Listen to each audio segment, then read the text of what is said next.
Welcome, and thank you for volunteering at your local food pantry. Keep in mind that although there are a number of tasks in order to distribute food at the food pantry, the most important effort is to provide a welcome, friendly, and accepting atmosphere. For example, visiting with guests, a smile, or a nod of understanding can really help make our guests feel welcome. Many families have fallen upon a rough patch and need a little more to get by. It should not be assumed that clients are irresponsible with their money. It is frequently an unexpected external reality or occurrence that sets a middle-class family into a rough situation. I think, average person, I remember for myself when I first started going to a soup kitchen in college, way back when. First time I went to a soup kitchen, I stayed in the kitchen and scrubbed pots and pans. Anybody who knows me knows that that's not my default. I don't like to clean. But I was afraid of going out there with those people. And then I got more tired of scrubbing pots and pans than I was afraid of those people. So I went out and started serving and bringing the soup out to folks. And pretty soon I wasn't ever, quote unquote, working. I sat down and had soup and talked to folks because they were me. They were me without the opportunities or supports I'd had. And I think that's true if you come to our summer meal sites, you come to our after school programs, you come to our food bank, you're going to see folks who could be you without the supports. If you lost your job, if you had a mental illness, if you had a medical bill and didn't have insurance. That's how folks wind up on our doorstep. In our work with other volunteers and food pantry guests, we would like to treat everyone with unconditional positive regard.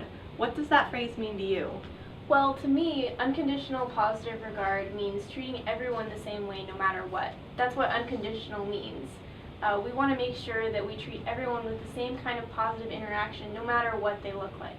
Yeah, it's like we would treat everyone like family, friends, or professional colleagues, and it also means we do not show any judgment. Right, because if we judge the food pantry guests, then that would be conditional regard, and that's the kind of thing that we want to avoid. Right. We also want to be aware of body language and facial expressions. Right, because one thing a lot of people don't realize is how important body language and facial expressions are, especially in a professional setting. You don't want to close yourself off to someone by crossing your arms or slouching, because that's not very welcoming. It's important to keep an open posture so everybody can feel comfortable. Right, so we should smile and make eye contact so that we can be engaging and welcoming. And we also want to make sure that we assume the best of each food pantry guest and treat them with kindness and sensitivity. Oh hey, did you get those forms filed that I asked you to? Oh, definitely. Okay. Hey, didn't you just get back from vacation? Yeah. How was it? It was great. The flight was really long, but tell the me meals about it. were fantastic. Oh, can you fill this out for me, please? Well, I'm glad you had a good vacation. Sometimes they can be such a hassle. Oh, I know.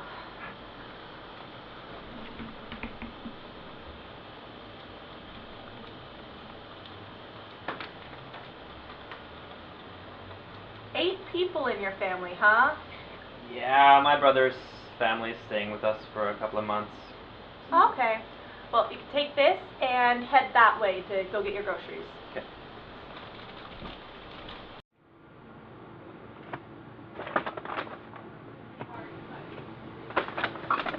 Here, let me help you take these bags to your car. Sure.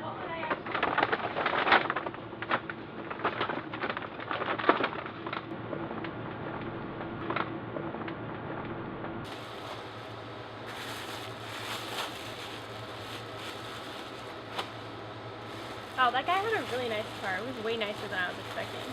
Yeah, a lot of people have nicer cars than I thought they would.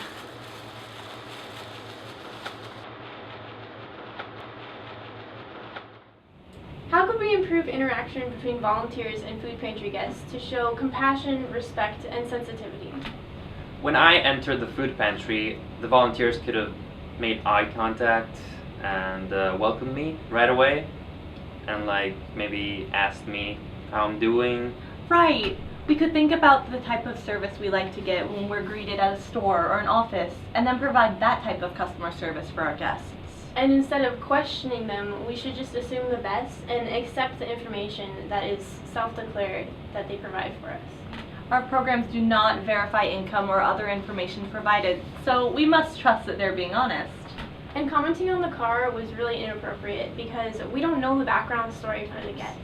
When a volunteer has a judgmental tone or a skeptical facial expression, it can negatively impact our guests and make them feel unwelcome. In general, we don't know the background of each person or their whole story, so we must assume the best and then show unconditional positive regard for everyone. The one question we'll get asked sometimes, how do you know people are hungry? How do you know that they're not just scamming you? Well, maybe somebody is.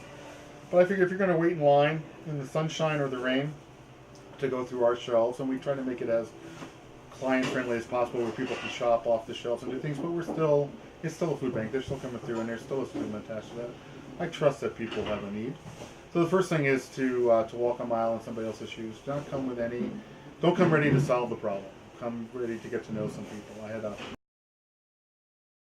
Our work in volunteer service is crucial to creating a welcoming environment for our guests and providing them with the best service possible. Here are some things we can do to create great interactions with our guests. Make an effort to be conscious and aware of your verbal, physical, and facial expressions. These expressions can be taken the wrong way or could have a damaging effect on the people we serve. We want to make eye contact, provide a genuine smile, and use body language that does not close ourselves off or make people feel unwelcomed or disrespected. Keep an open mind. Refrain from judging a client based on appearances, their financial or family situation, and the hardships they may be experiencing. This begins before we even enter the food pantry. We need to come to our volunteer shift prepared to be respectful and kind.